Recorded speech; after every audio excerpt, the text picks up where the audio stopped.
And like I was saying about this guy, the D1, right? I don't know too much about him, but I know kind of what he stands on, right? His principles about uplifting the community, right?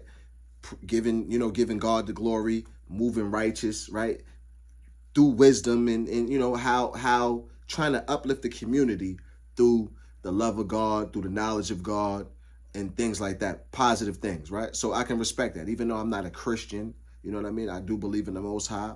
I do study the Bible, um, but just my own discrepancies with Christianity and a lot of religious sectors. I don't you know I don't fall into any of those things. You know what I'm saying? But I respect, I respect the mental, I respect the wisdom, I respect the energy, the positive energy that this brother D1 is putting out. Now with Rick Ross, on the other hand, not to try to take a harsh approach on him, because like I said, that obviously that's against the point. But I do have a huge problem with him trying to mock and ridicule D1 for speaking life and knowledge into the culture. That's crazy that we gotta, and I can understand that if it was a little kid, if somebody young, even if a Kodak Black or one of them was like, yo, get out of here with all of that. Like, I understand that they don't have the mental capacity to garner that wisdom that would have them have that outlook on life when they can understand how, words and deeds and things can penetrate through the mind of the culture and have us in a worse predicament, right?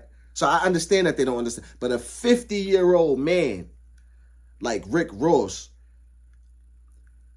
not only should he be ashamed of himself, I'm ashamed of him. I'm ashamed that I'm part of the culture that he's a part of. I'm ashamed that he's a leader in this culture. As a black man, a 50-year-old successful black man, this is the best thing that he could come out of his face, is to combat wisdom. Just the fact that you could combat it is problematic alone. I got a problem with that alone. But the way you combated it with all lies, you've been feeding the kids for 20 years. He bought bicycles. He gives Pampers to the and I'm trying to figure out, why did he fix his lips to say that? That's essentially like me saying, I'm going to cut your legs off and then I'm going to give you a bicycle. I'm going to poison you.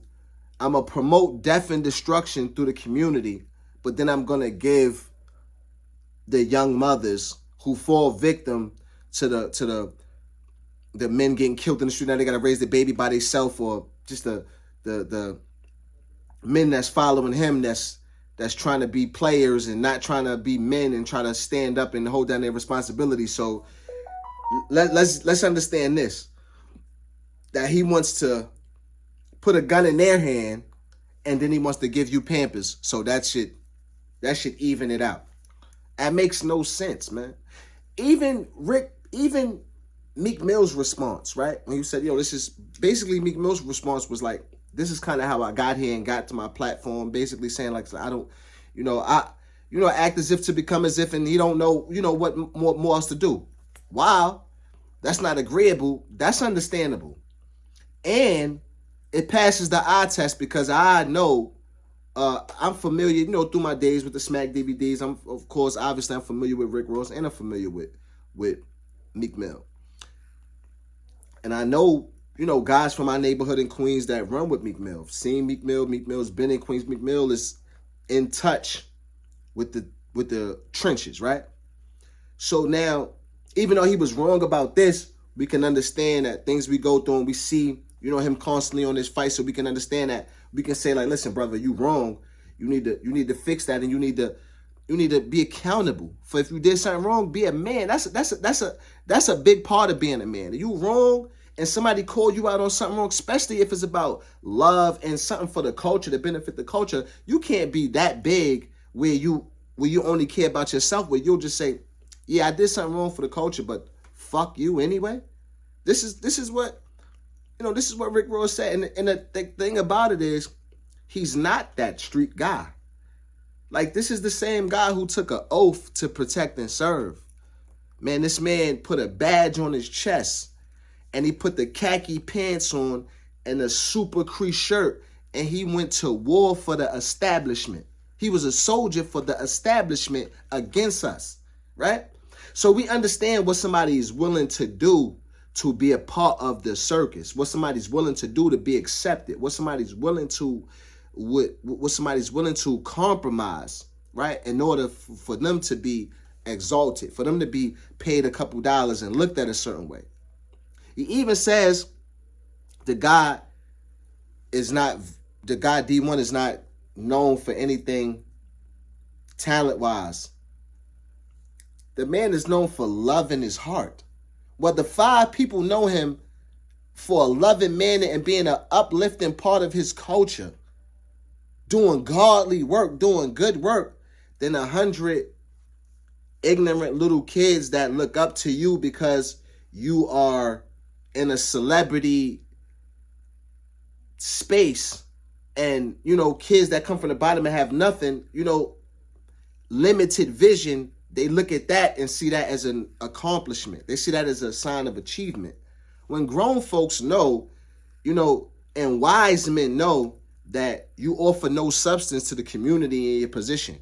And if you tried to take a stance, and if you did take a stance, like we have certain artists who do take a stance and get the love still, even though you may not get as much music sales and recognition, but you get the love from the people still. You know what I'm saying? Those are people that, the Lauryn Hills, the people that, that can even walk away, even the Maces to a certain extent. But that's why Rick Ross can't even sell a record now, because he's lost his street credibility, because that was cap. He was acting like, he sold a bunch of bricks, or he know the real Noriega, none of this. You know what I mean? So how could you stand on your ignorance when you're not even really, you stand in the middle, you just being a puppet right now. Because you can't say you standing on the trenches, you standing with the why? You trying to line the dudes up that's in the trenches to go down? You can't stand, you're not standing with them because you wanted them. Not just because you was a CO. Because I've been in prison, I've been in jail, and I've been in prison with lifers. So I know COs that will step in a cell with you, fight you to the death. I know COs that bring cell phones, that made stuff happen. I know COs that's more gangster than inmates. So that's not just the fact that you was a CO, it's the fact that you was a CO. You took the oath to protect and serve. You put a badge on your chest with the tight khakis and a shirt. You went into jail, you wrote tickets, you denied people, you hated on people, you used the establishment as a weapon against brothers. You came outside and you denied it. You denied it, you ran from it, and then you assumed a whole nother identity. You took a man's name that was running coke, you did research on every drug dealer from Miami to California to everywhere. You threw everybody's names in your rap, called yourself a boss, put yourself next to them and said how you was, and now you've developed the image where little kids look at you as a drug boss. So you holding on to this murderous drug boss identity that you're gonna derail the culture. You'll kill our kids in the process for you, so you to save face. So you can constantly go on tour or constantly whatever, do your wing stop. So you can constantly cash in, right, off of this fake persona that you got and keep getting money off it, betting on the ignorance of us. Now we have somebody, right, who loves us enough, who even come at you with love, who said they love you, but love us enough to try to save us from that, to try to give us a better understanding of life, to try to give us a better outlook on life so that we could fix that. Told you as a brother that he loves you and would prefer you not to do that. And you mock this man, laugh at this man, and disrespect this man. You're not worthy of the admiration of the culture. You're not worthy of the thinkers and the wise men to congregate with you, because you are full of ignorance, brother. But I can say, being that you're a part of you're part of the culture, even though it's a part of the problem that's with the culture, you're a part of the culture. We can't throw the baby out with the bathwater. We got to learn and grow together. So I could reach out to you and I could tell you wholeheartedly the same way that brother D1 did. I do love you. I do love my brothers. I do love my people fiercely. But, it's the same way as if you had a brother and your brother disrespect your mother and attack your mother. You're going to whoop your brother ass, man. This is your brother still, but you can't do our mother like this. You got to learn some respect. If I got to be the one to teach it to you, I'll put you over my knee. You know what I'm saying? So it's kind of that thing, that disappointment with the Rick Ross. Like, you is the ignorant disappointment, and then it's the cap. Like, you're not that guy. So how you advocating, and you know what I'm saying? And then for you to say nobody knows D1 for his talent. Nobody knows you from being your own man. You're operating in a puppet's fashion. So if some fat white man came to sign you so you could promote more death and destruction in your community because he knows his goal, then you the fool for that. I don't. How is that a badge of honor? That's not a badge of honor, man. That's not something that we respect, and that's not something that should be revered in the community.